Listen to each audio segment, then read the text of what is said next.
Welcome back to our YouTube channel. First month pregnant ಅಂದರೆ 2 ವಾರದಿಂದ 4 ವಾರದೊಳಗಿರುವ ಪ್ರೆಗ್ನೆನ್ಸಿಯನ್ನು ಫಸ್ಟ್ ಮಂತ್ ಪ್ರೆಗ್ನೆನ್ಸಿ ಅಂತ ಹೇಳ್ತಾರೆ.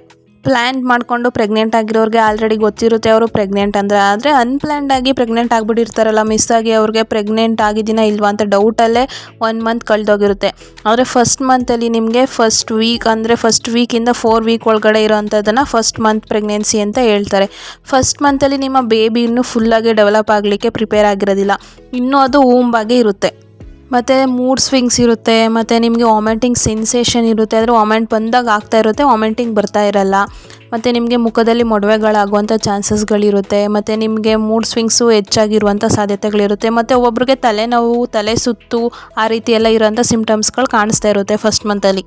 ಮತ್ತು ಪ್ರಿಕಾಷನ್ಗಳು ಏನಪ್ಪ ತಗೋಬೇಕು ಅಂದರೆ ಜಾಸ್ತಿ ಮೆಟ್ರಲ್ಗಳನ್ನು ಅತಿ ಇಳಿಬಾರ್ದು, ಮತ್ತು ಜಾಸ್ತಿ ಈಟಿನ ಪದಾರ್ಥಗಳು ಮತ್ತು ಖಾರ ಇರುವಂಥ ಐಟಮ್ಗಳನ್ನು ತಿನ್ನಬಾರ್ದು, ಮತ್ತು ಕೆಫೆ ಐಟಮ್ಗಳನ್ನು ತಿನ್ನಬಾರ್ದು, ಮತ್ತು ಕುಡಿಬಾರ್ದು. ಕಾಫಿ, ಟೀ ಆ ಥರದ್ದೆಲ್ಲ ಕುಡಿಬಾರ್ದು. ಮತ್ತು ಅತಿಯಾಗಿ ಹೆಚ್ಚು ಜಂಕ್ ಫುಡ್ಗಳನ್ನು ತಿನ್ನಬಾರ್ದು, ಮತ್ತು ಅತಿ ಹೆಚ್ಚು ಭಾರನ ಎತ್ತಲಿಕ್ಕೆ ಹೋಗಬಾರ್ದು ಈ ಟೈಮಲ್ಲಿ. ಮತ್ತು ಹೆಚ್ಚು ಸ್ಟ್ರೆಸ್ಸನ್ನು ಕೂಡ ತೊಗೋಬಾರ್ದು ಈ ಟೈಮಲ್ಲಿ. ನೀವು ಜಾಸ್ತಿ ಸ್ಟ್ರೆಸ್ಸನ್ನು ತೊಗೊಂಡ್ರೆ ಅದು ನಿಮ್ಮ ಹಾರ್ಮೋನ್ ಇಂಬ್ಯಾಲೆನ್ಸ್ ಆಗಿ ನಿಮಗೆ ಪೀರಿಯಡ್ಸ್ ಬಂದ್ಬರುವಂಥ ಚಾನ್ಸಸ್ಗಳಿರುತ್ತೆ, ಮಿಸ್ಕ್ಯಾರೇಜ್ ಆಗುವಂಥ ಚಾನ್ಸಸ್ಗಳು ಹೆಚ್ಚಾಗಿರುತ್ತೆ. ಅದಕ್ಕೋಸ್ಕರ ನೀವು ಹೆಚ್ಚು ಕೂಲಾಗಿರಬೇಕು, ಮತ್ತು ಮ್ಯೂಸಿಕನ್ನು ಕೇಳ್ತಾ ಇರಿ ಕೂಲಾಗಿರ್ಲಿಕ್ಕೋಸ್ಕರ. ಮತ್ತು ಹೆಲ್ತಿ ಲೈಫ್ ಸ್ಟೈಲನ್ನು ರೂಢಿಸ್ಕೊಳ್ಳಿ. ಹಾಗೆ ಡಾಕ್ಟರ್ನ ಕನ್ಸಲ್ಟ್ ಮಾಡಿ ಅವ್ರು ಕೊಡುವಂಥ ಟ್ಯಾಬ್ಲೆಟ್ಸ್ಗಳನ್ನ ತಗೊಳ್ಳಿ, ಮತ್ತು ಸ್ಕ್ಯಾನಿಂಗ್ಗಳನ್ನು ಮಾಡಿಸಿ. ಮತ್ತೆ ಸಿಗೋಣ ಮುಂದಿನ ವಿಡಿಯೋದಲ್ಲಿ. Thank you.